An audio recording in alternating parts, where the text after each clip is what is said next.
Hello दोस्तों, आज NCERT summary class 11 geography की बुक भौतिक भूगोल के मूल सिद्धांत के चैप्टर 1 अध्याय 1 भूगोल एक विषय के रूप में के बारे में पढ़ेंगे। तो चलिए शुरू करते हैं। देखिए, भूगोल क्या है। तो अत्यंत सरल शब्दों में कहा जा सकता है कि जो भूगोल है वो पृथ्वी का वर्णन है। सर्वप्रथम भूगोल शब्द का प्रयोग इरेटोस्थनीज, किसने? इरेटोस्थनीज, एक ग्रीक विद्वान 276 से 194 ईस्वी पूर्व ने किया था। तो सर्वप्रथम भूगोल शब्द का प्रयोग किसने किया था? इरेटोस्थनीज ने। यह शब्द ग्रीक भाषा के दो मूल शब्द जियो पृथ्वी एवं ग्राफोज वर्णन, जियो प्लस ग्राफोज पृथ्वी प्लस वर्णन से प्राप्त किया गया है। दोनों को एक साथ रखने पर इसका अर्थ बनता है पृथ्वी का वर्णन। दोनों को एक साथ रखने पर इसका अर्थ क्या बनता है? पृथ्वी का वर्णन। पृथ्वी को सर्वदा मानव के आवास के रूप में देखा गया है और इस दृष्टि से विद्वान भूगोल को मानव के निवास के रूप में पृथ्वी का वर्णन परिभाषित करते हैं। भूगोल इस प्रकार प्रकृति तथा मानव के समग्र इकाई के रूप में अंतः प्रक्रिया के अध्ययन से संबंधित है। प्रत्येक विषय का अध्ययन कुछ उपागमों के अनुसार किया जाता है। इस दृष्टि से भूगोल के अध्ययन के दो प्रमुख उपागम हैं। कौन कौन से? पहला है विषय वस्तुगत अथवा क्रमबद्ध उपागम और दूसरा है प्रादेशिक उपागम। विषय वस्तुगत भूगोल का उपागम वही है जो सामान्य भूगोल का होता है। यह उपागम एक जर्मन भूगोलवेत्ता अलेक्जेंडर वॉन हम्बोल्ट 1769 to 1859 द्वारा प्रदर्शित किया गया, जबकि प्रादेशिक भूगोल का विकास हम्बोल्ट के समकालीन एक दूसरे जर्मन भूगोलवेत्ता कोल रिटर 1779 to 1859 द्वारा किया गया। हम्बोल्ट और रिटर दोनों आधुनिक भूगोल के जन्मदाता कहलाते हैं। इसके बाद देखिए भूगोल की शाखाएं। तो विषय वस्तु या क्रमबद्ध उपागम के आधार पर भूगोल की शाखाएं देखेंगे हम। तो इसमें सबसे पहले है अभौतिक भूगोल। इसमें आता है भू आकृति विज्ञान। यह भू आकृतियों, उनके क्रम, विकास एवं संबंधित प्रक्रियाओं का अध्ययन करता है। भू आकृति विज्ञान या जियोमॉर्फोलॉजी में हम भू आकृतियों, उनके क्रम, विकास एवं संबंधित प्रक्रियाओं का अध्ययन करते हैं। सेकेंड है इसमें जलवायु विज्ञान, क्लाइमेटोलॉजी। इसके अंतर्गत वायुमंडल की संरचना, मौसम तथा जलवायु के तत्व, जलवायु के प्रकार तथा जलवायु प्रदेश का अध्ययन किया जाता है।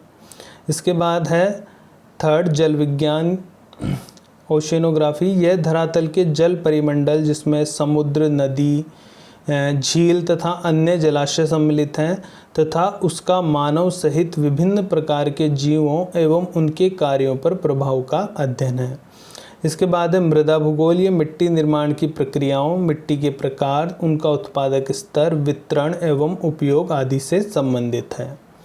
तो सबसे पहला था भौतिक भूगोल, जिसमें था भू आकृति विज्ञान, जलवायु विज्ञान, जल विज्ञान और मृदा भूगोल। इसके बाद है मानव भूगोल। इसमें आता है सामाजिक अथवा सांस्कृतिक भूगोल। इसके अंतर्गत समाज तथा इसकी स्थानिक अथवा प्रादेशिक गत्यात्मकता एवं समाज के योगदान से निर्मित सांस्कृतिक तत्वों का अध्ययन किया जाता है। सामाजिक अथवा सांस्कृतिक भूगोल, इसके अंतर्गत समाज तथा इसकी स्थानिक अथवा प्रादेशिक गत्यात्मकता एवं समाज के योगदान से निर्मित सांस्कृतिक तत्वों का अध्ययन किया जाता है। इसके बाद है जनसंख्या एवं अधिवास भूगोल। ये ग्रामीण तथा नगरीय क्षेत्रों में जनसंख्या वृद्धि, उसका वितरण, घनत्व, लिंग अनुपात, प्रवास एवं व्यावसायिक संरचना आदि का अध्ययन करता है, जबकि अधिवास भूगोल में ग्रामीण तथा नगरीय अधिवासों के वितरण प्रारूप तथा अन्य विशेषताओं का अध्ययन किया जाता है। जनसंख्या भूगोल में जनसंख्या से संबंधित अध्ययन करते हैं, जैसे जनसंख्या वृद्धि, वितरण, घनत्व, लिंगानुपात, प्रवास। और अधिवास भूगोल में ग्रामीण एवं नगरीय अधिवासों का अध्ययन किया जाता है। इसके बाद आर्थिक भूगोल। ये मानव की आर्थिक क्रियाओं जैसे कृषि, उद्योग, पर्यटन, व्यापार एवं परिवहन एवं सेवाओं का अध्ययन है। कृषि, उद्योग, पर्यटन, व्यापार एवं परिवहन एवं सेवाओं का अध्ययन है। इसके बाद आता है ऐतिहासिक भूगोल। यह उन ऐतिहासिक प्रक्रियाओं का अध्ययन करता है जो क्षेत्र को संगठित करती है। प्रत्येक प्रदेश वर्तमान स्थिति में आने के पूर्व अनेक ऐतिहासिक अनुभवों से गुजरता है। भौगोलिक तत्वों में भी सामयिक परिवर्तन होते रहते हैं और इसी की व्याख्या ऐतिहासिक भूगोल का ध्येय है। इसके बाद है राजनीतिक भूगोल। यह क्षेत्र को राजनीतिक घटनाओं की दृष्टि से देखता है एवं सीमाओं, निकटस्थ पड़ोसी इकाइयों के मध्य भूवैन्यासिक संबंध, निर्वाचन क्षेत्र का परिसीमन एवं चुनाव परिदृश्य का विश्लेषण करता है। साथ ही जनसंख्या के राजनीतिक व्यवहार को समझने के लिए सैद्धांतिक रूपरेखा विकसित करता है। तो इसके अंतर्गत राजनीतिक भूगोल या भू राजनीति का अध्ययन किया जाता है। तो मानव भूगोल की कौन कौन सी शाखाएं हो गई? सामाजिक एवं सांस्कृतिक भूगोल, जनसंख्या एवं अधिवास भूगोल, आर्थिक भूगोल, ऐतिहासिक भूगोल और राजनीतिक भूगोल। इसके बाद है जीव भूगोल। भौतिक भूगोल एवं मानव भूगोल के अंतरापष्ट इंटरफेस के फलस्वरूप जीव भूगोल का अभ्युदय हुआ। इसके अंतर्गत निम्नलिखित शाखाएं आती है। जीव भूगोल, इसमें पशुओं एवं उनके निवास क्षेत्र के स्थानिक स्वरूप एवं भौगोलिक विशेषताओं का अध्ययन होता है। वनस्पति भूगोल, ये प्राकृतिक वनस्पति का उनके निवास क्षेत्र हैबिटेट में स्थानिक प्रारूप का अध्ययन करता है। पारिस्थितिक विज्ञान, इसमें प्रजातियों के निवास अथवा स्थिति का वैज्ञानिक अध्ययन किया जाता है। पर्यावरण भूगोल, एनवायरमेंटल ज्योग्राफी, संपूर्ण विश्व में पर्यावरणीय प्रतिबोधन के फलस्वरूप पर्यावरणीय समस्याओं जैसे भूमिह्रास, प्रदूषण, संरक्षण की चिंता आदि का अनुभव किया गया, जिसके अध्ययन हेतु इस शाखा का विकास हुआ। तो जीव भूगोल के अंतर्गत जो शाखाएं आती है उनमें है जीव भूगोल, वनस्पति भूगोल, पारिस्थितिक विज्ञान और पर्यावरण भूगोल। इसके बाद है प्रादेशिक उपागम पर आधारित भूगोल की शाखाएं।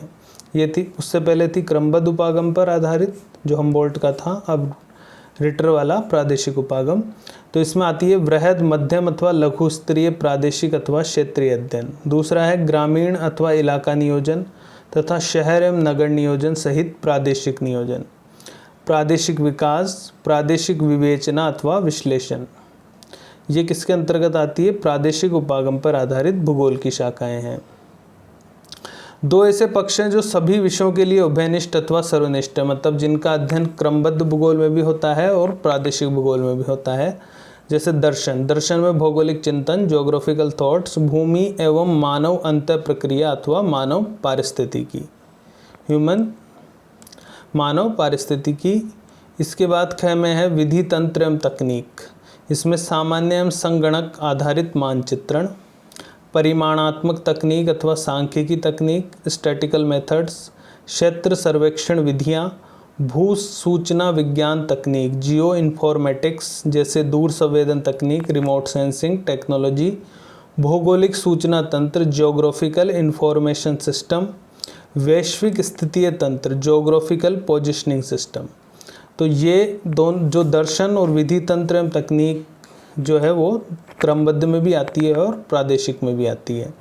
अब भूगोल की कुछ महत्वपूर्ण परिभाषाएं रिचर्ड हार्टशॉन ने दी है। भूगोल क्या है? भूगोल का उद्देश्य धरातल की प्रादेशिक अथवा क्षेत्रीय विभिन्नता का वर्णन एवं व्याख्या करना है।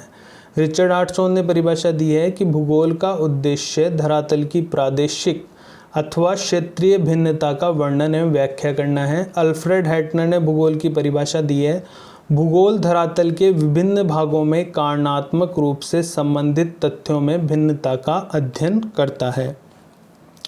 भूगोल धरातल के विभिन्न भागों में कारणात्मक रूप से संबंधित तथ्यों में भिन्नता का अध्ययन करता है। इस समरी की PDF आपको नीचे दिए गए कमेंट सेक्शन में मिल जाएगी। Thanks for watching this video.